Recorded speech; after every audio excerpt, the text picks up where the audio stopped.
When Guy Fawkes climbed those wooden steps on January 31st, 1606, he carried with him a secret that would spare him from experiencing one of history's most barbaric forms of execution. What happened next would become legendary, but the true horror of what awaited him, and what he narrowly escaped, remains one of the most chilling chapters in the annals of English justice. The man whose name we remember every November 5th was destined for a death so brutal that even hardened executioners would later describe it as inhuman. Most people know Guy Fawkes as the man behind the Guy Fawkes mask, the symbol of rebellion popularized by modern culture. But the real story of his final moments reveals a level of cruelty that most minds struggle to comprehend. The execution planned for Fawkes wasn't simply about ending a life. It was about sending a message through methodical, prolonged agony that would echo through generations. The scaffold that awaited Fawkes in London's Old Palace Yard had been specifically constructed for maximum suffering. Every beam, every rope, every tool had been carefully selected to ensure that his death would unfold in stages, each more excruciating than the last. The crowd that gathered that cold January morning expected to witness hours of systematic torture, a spectacle that would serve as both entertainment and warning. What they witnessed instead was a moment of desperate courage that robbed the crown of its intended demonstration of absolute power. Fawkes's final act would deny King James I the satisfaction of a slow, agonizing death, but it would also cement his place in history as a man who chose his own ending rather than submit to the calculated cruelty of Tudor justice. The true horror of Guy Fawkes's intended execution goes far beyond what most history books dare to describe. The method prescribed by law for treason wasn't simply brutal. It was designed by minds that had studied human anatomy and psychology to inflict maximum suffering while keeping the victim conscious for as long as possible. To understand the full scope of what Fawkes faced, we must journey back to a time when public execution was considered both justice and entertainment, where the line between law and torture had been deliberately erased, and where the Crown's authority was maintained through displays of unimaginable cruelty.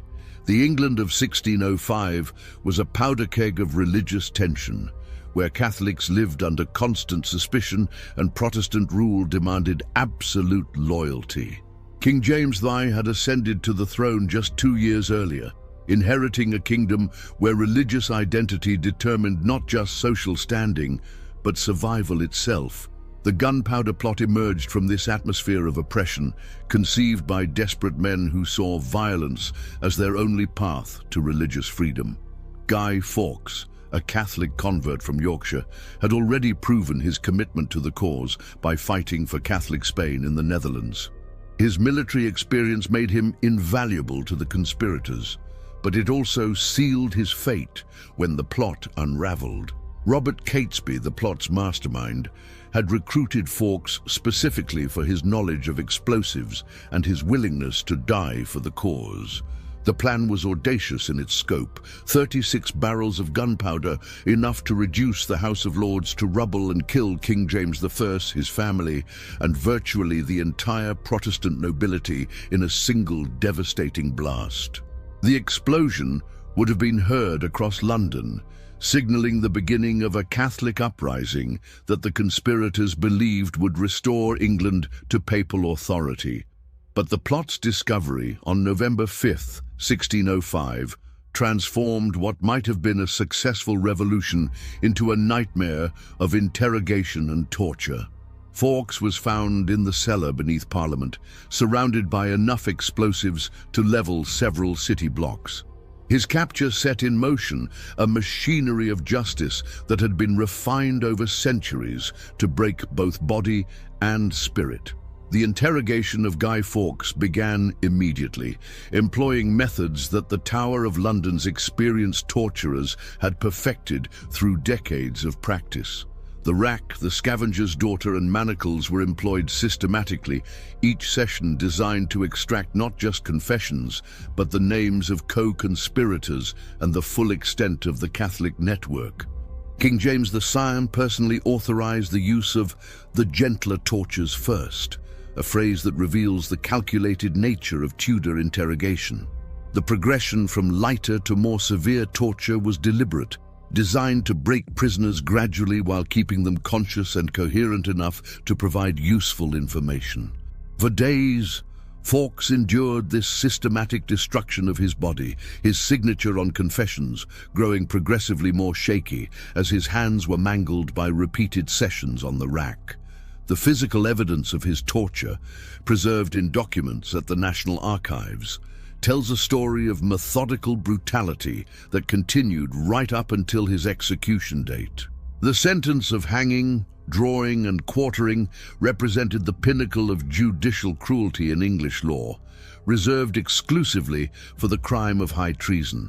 This wasn't simply an execution, it was a carefully choreographed ritual of destruction that could take hours to complete, designed to demonstrate the Crown's absolute power over life, death, and human dignity. The process began with the victim being dragged through the streets on a hurdle, a wooden frame that ensured maximum humiliation while preventing the condemned from walking to their death with any semblance of dignity. The rough cobblestones would tear at clothing and skin, while jeering crowds pelted the traitor with filth and stones, beginning the public degradation that would culminate at the scaffold. Upon reaching the execution site, the victim would be partially hanged, suspended by the neck just long enough to begin suffocating, but not long enough to lose consciousness or die. The executioner's skill lay in calculating the precise moment to cut the rope, ensuring the victim remained awake and aware for the horrors that followed. The drawing phase involved the systematic removal of the victim's clothes, followed by the opening of the abdomen while the heart still beat. The executioner would reach inside the body cavity and remove the intestines, often burning them before the victim's eyes. Contemporary accounts describe victims who remained conscious throughout this process, their screams echoing across the crowd as their own bodies were methodically dismantled. The quartering that followed was equally calculated in its cruelty. 4 horses would be attached to the victim's limbs, but the actual dismemberment was usually accomplished with axes and knives, as human joints proved remarkably resistant to being torn apart. The executioner would hack through bone and sinew while the victim's heart continued to beat, ensuring consciousness was maintained for as long as anatomically possible. The final indignity involved the public display of the severed head and body parts, typically impaled on spikes and displayed at strategic locations throughout London. London Bridge became a grotesque gallery of decomposing heads, a constant reminder to all who passed of the consequences of opposing the crown. This method of execution had been refined over centuries, with each element designed to maximize both physical agony and psychological terror. The crowds who gathered to witness these spectacles weren't merely seeking entertainment, they were participating in a ritual affirmation of royal authority, where the destruction of the human body served as a metaphor for the absolute power of the state. The Tower of London in 1605 was more than a fortress. It was a sophisticated facility for extracting confessions, breaking human will, and preparing prisoners for public execution. The torture chambers housed within its walls contained instruments of suffering that had been refined through centuries of use, each designed to inflict specific types of pain while keeping victims conscious and coherent. The rack, perhaps the most infamous of these devices, was a deceptively simple machine that could dislocate every joint in a human body through gradual stretching. Victims were strapped to the wooden frame by their wrists and ankles, then slowly pulled apart by a system of pulleys and levers. The process began with mild discomfort, progressing through increasingly severe pain as ligaments stretched, joints separated, and eventually bones began to break under the strain.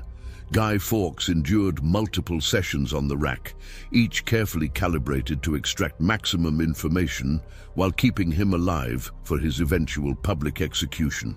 The Tower's records, preserved in meticulous detail, document the progression of his physical deterioration. His initial signature, bold and confident, gradually deteriorated into barely legible scratches as his hands were systematically destroyed. The scavenger's daughter, another favorite device of tower torturers, worked in reverse to the rack, compressing the victim's body into an increasingly small space until ribs cracked and breathing became nearly impossible. This instrument was particularly effective at breaking the will of prisoners who had initially resisted the rack's stretching torments. Manacles provided a more subtle form of torture, suspending victims by their wrists for hours or days at a time. The weight of the body gradually dislocated shoulders and wrists, while circulation was cut off to the hands and arms. Prisoners subjected to prolonged manacling often suffered permanent nerve damage, losing the use of their hands even if they survived their eventual execution. The tower's torturers were skilled professionals who understood human anatomy with surgical precision. They knew exactly how much pressure to apply, how long to maintain tension, and when to allow brief respites to prevent unconsciousness. Their goal wasn't simply to inflict pain, it was to break the human spirit while maintaining enough physical integrity to ensure the victim could still provide useful information. Between torture sessions, prisoners were returned to cells designed to prevent recovery. The cramped, unheated spaces, combined with minimal food and water, ensured that each day brought fresh weakness and despair. The psychological impact of knowing that each sunrise might bring another session of methodical destruction was often more effective than the physical torture itself. The morning of January 31st, 1606, dawned grey and bitter cold, with frost covering the cobblestones of London's streets. Guy Fawkes awoke in his tower cell knowing that this day would end with his death, but the manner of that death remained a source of dread that had haunted his sleepless nights since his sentencing. The sounds of construction had been audible for days as carpenters erected the scaffold that would serve as the stage for his prolonged agony. The procession from the tower to Old Palace Yard was designed as a final act of public humiliation. Fawkes, along with his fellow conspirators Thomas Wintour, Ambrose Rookwood and Robert Keyes, were dragged through the streets on hurdles, their bodies already weakened by months of torture and imprisonment. The crowds that lined the route were in a festive mood, treating the occasion as a combination of justice and entertainment. Old Palace Yard had been transformed into an amphitheater of death, with the scaffold positioned to provide optimal viewing for the thousands of spectators who had gathered to witness the execution. The structure itself was a masterpiece of calculated cruelty, built higher than usual to ensure that every person in the crowd could clearly see the suffering that would unfold over the coming hours. The executioner, a man whose identity was carefully concealed behind a black hood, had prepared his tools with professional precision. The noose was positioned at exactly the right height to ensure partial strangulation without immediate death. The knives were sharpened to surgical keenness, designed to cut through human flesh with minimal resistance. The fire for burning the intestines had been carefully tended to ensure the right temperature for maximum smoke and flame. As the first of the conspirators was prepared for execution, the crowd fell into an expectant silence. The ritual of hanging, drawing, and quartering had become so familiar to London audiences that they knew exactly what to expect. The partial hanging, the cutting down while still alive, the opening of the abdomen, the removal and burning of the intestines, and finally the quartering of the still living body. Guy Fawkes watched as his companions endured their prescribed deaths, each execution following the same horrific pattern. Thomas Wintour was the first to die, his screams echoing across the yard as the executioner methodically dismantled his body. Ambrose Rookwood followed, then Robert Keyes, each death serving as a preview of what awaited Fawkes as the final victim. The crowd's attention was now focused entirely on Guy Fawkes as he was led to the scaffold. His legs, weakened by months of torture, barely supported his weight as he climbed the wooden steps. The executioner began his final preparations, adjusting the noose and positioning the victim for optimal effect. But what happened next would transform a routine execution into a moment of legendary defiance. As Guy Fawkes stood at the edge of the scaffold, the full horror of his intended fate stretched before him like a roadmap of agony. He had witnessed the systematic destruction of his three companions, had heard their screams and smelled the smoke from their burning intestines. The knowledge that he was destined for the same methodical dismemberment while conscious created a moment of crystal-clear desperation that would define his place in history. The executioner's routine was well established and familiar. The noose would be placed around Fawkes's neck, positioned carefully to ensure partial strangulation without loss of consciousness. He would be allowed to hang just long enough to begin suffocating, his face turning purple as oxygen was cut off, but not long enough to grant him the mercy of death or unconsciousness.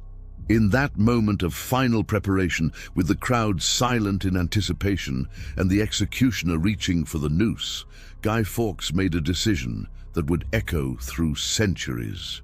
Rather than submit to the prescribed ritual of torture, he summoned what remained of his strength and leaped from the scaffold, his body plummeting toward the cobblestones below, with enough force to ensure that his neck would snap on impact. The crowd's gasp of surprise quickly turned to murmurs of disappointment as they realized they had been robbed of their expected entertainment.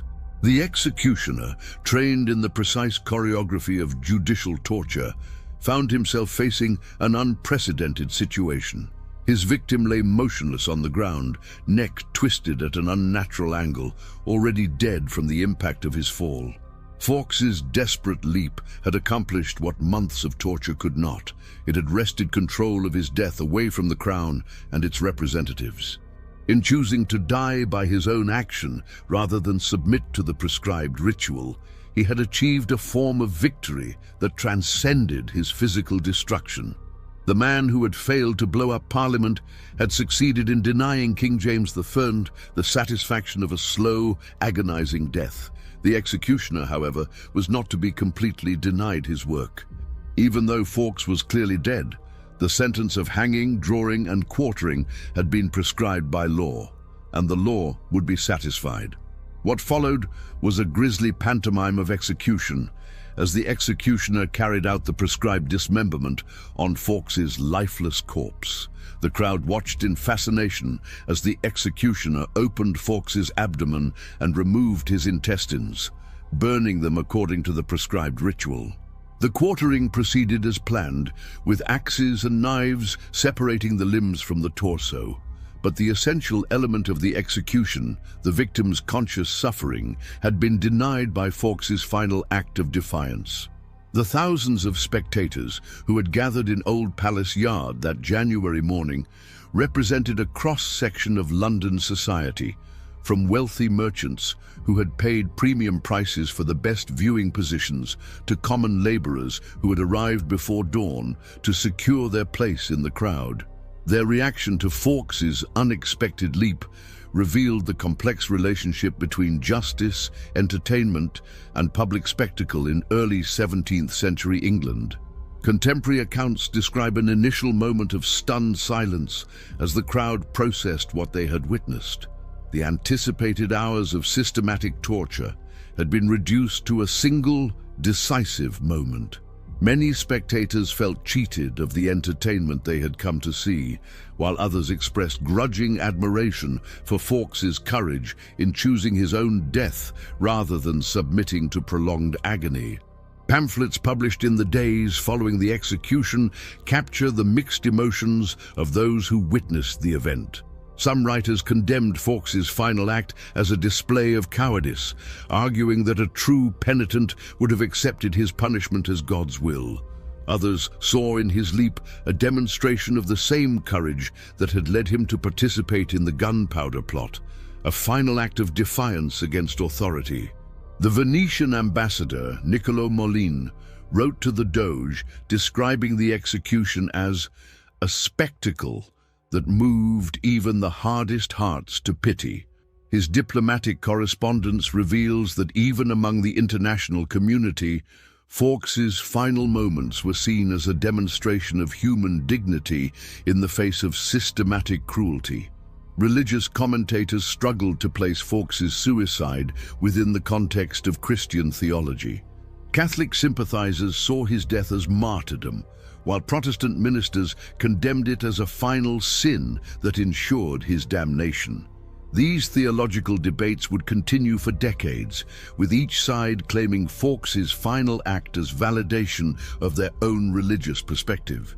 The economic impact of the execution was immediate and measurable. Street vendors, who had prepared for a day-long spectacle, found themselves with excess food and drink, while the owners of viewing platforms discovered that disappointed customers were demanding partial refunds. The execution industry, built around the assumption of prolonged suffering, had to adapt to a new reality where condemned prisoners might choose their own ending. Word of Fawkes's defiant death spread throughout England within days, carried by travelers and traders who had witnessed the execution or heard first-hand accounts. The story grew in the telling, with each retelling adding new details about his courage, his final words, or the crowd's reaction. By the time the news reached the countryside, Guy Fawkes had begun his transformation from failed terrorist to folk hero. King James I's reaction to Guy Fawkes's final act of defiance was one of barely contained fury. The elaborate execution had been planned as a demonstration of royal power, a public spectacle that would serve as a warning to any who might consider following in the conspirators' footsteps. Fawkes's leap had transformed the Crown's carefully orchestrated display of absolute authority into an embarrassing demonstration of the limits of royal control. The immediate government response focused on controlling the narrative surrounding the execution. Official accounts were quickly distributed to minimize the significance of Fawkes's final act, describing it as a moment of cowardice rather than courage. Court historians were instructed to emphasize the successful capture and punishment of the conspirators while downplaying any suggestion that the execution had not proceeded according to plan. The legal implications of Fawkes's suicide created unprecedented challenges for English jurisprudence. The sentence of hanging, drawing, and quartering had been carried out on his corpse, but questions remained about whether justice had truly been served. Legal scholars debated whether the execution of a dead body satisfied the requirements of the law, and whether new provisions needed to be made for future cases where condemned prisoners might attempt similar escapes.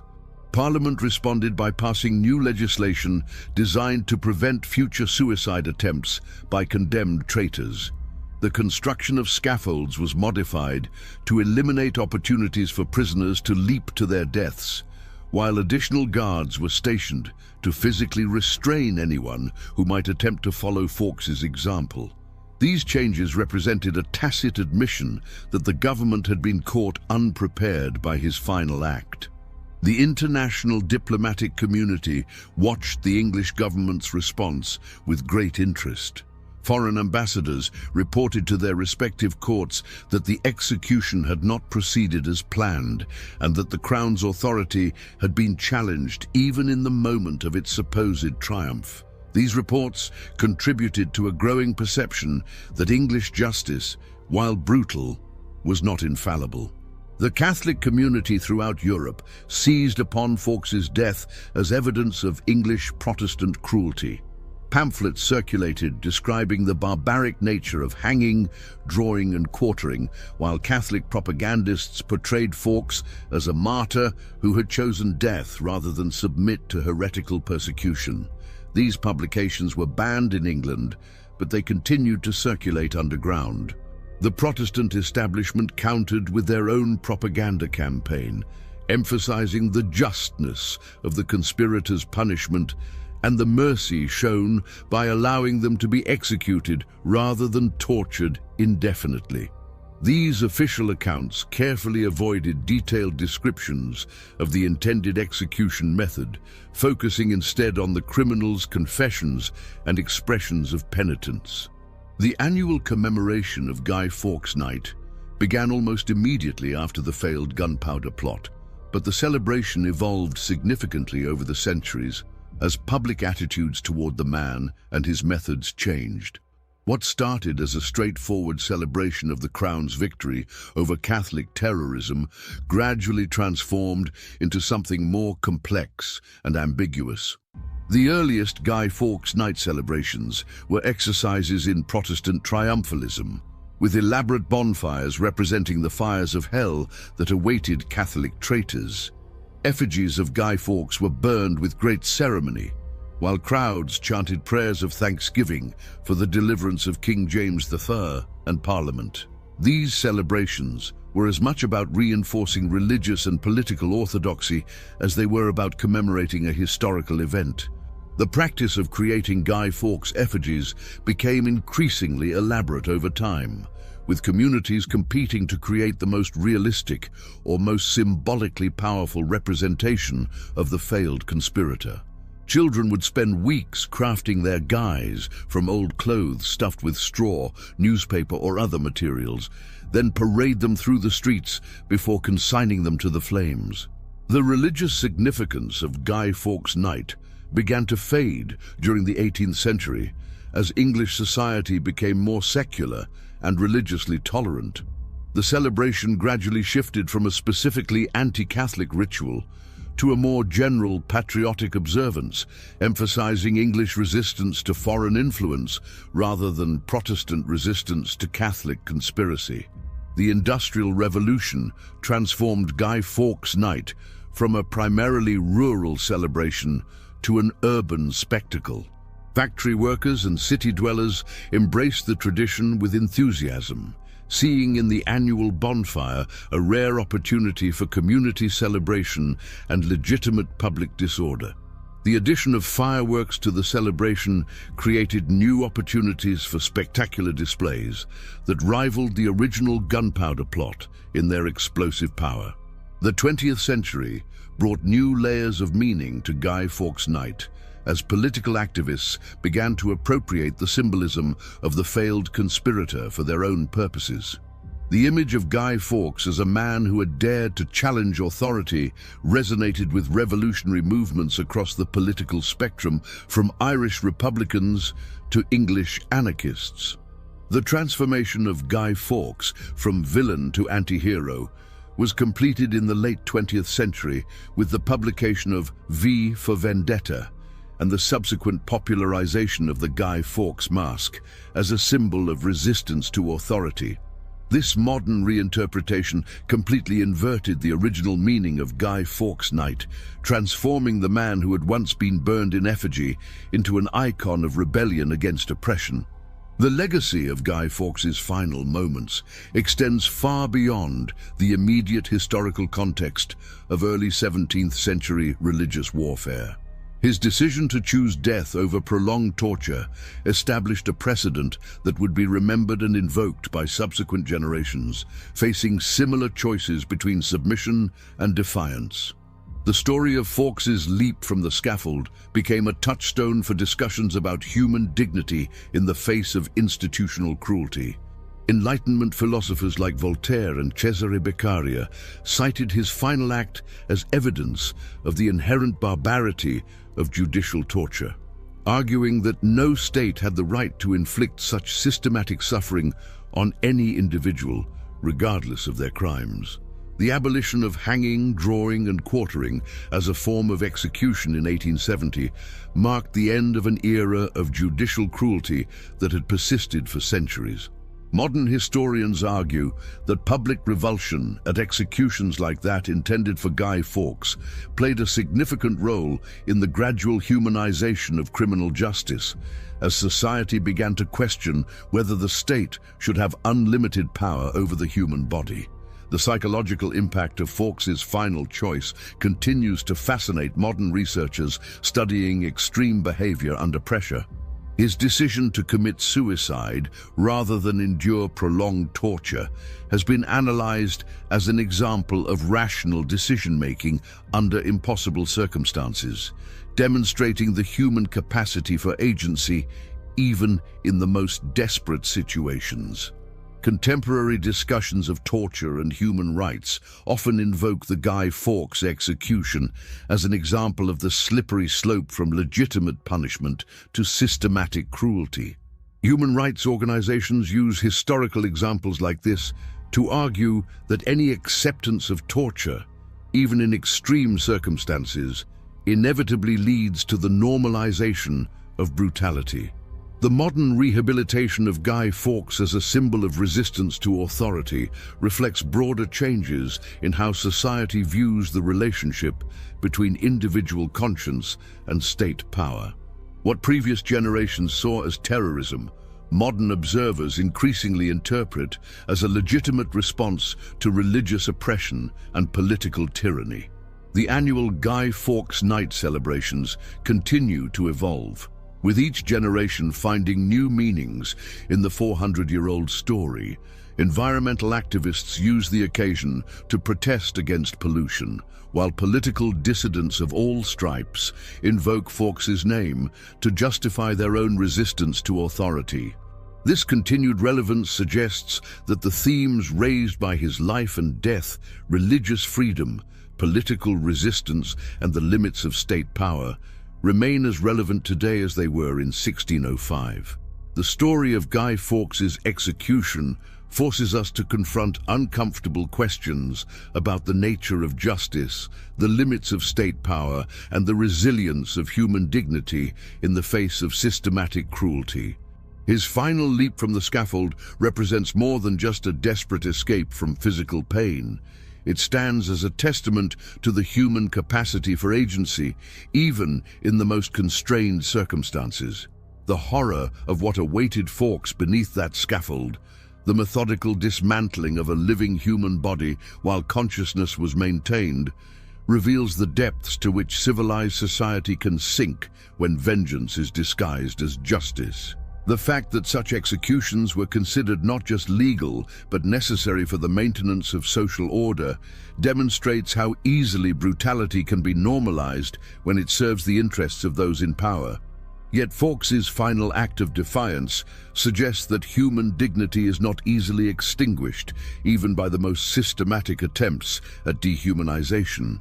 His choice to die on his own terms, rather than submit to the prescribed ritual of torture, represents a victory of the human spirit over institutional cruelty, a reminder that even in our darkest moments, we retain the power to choose our response to oppression.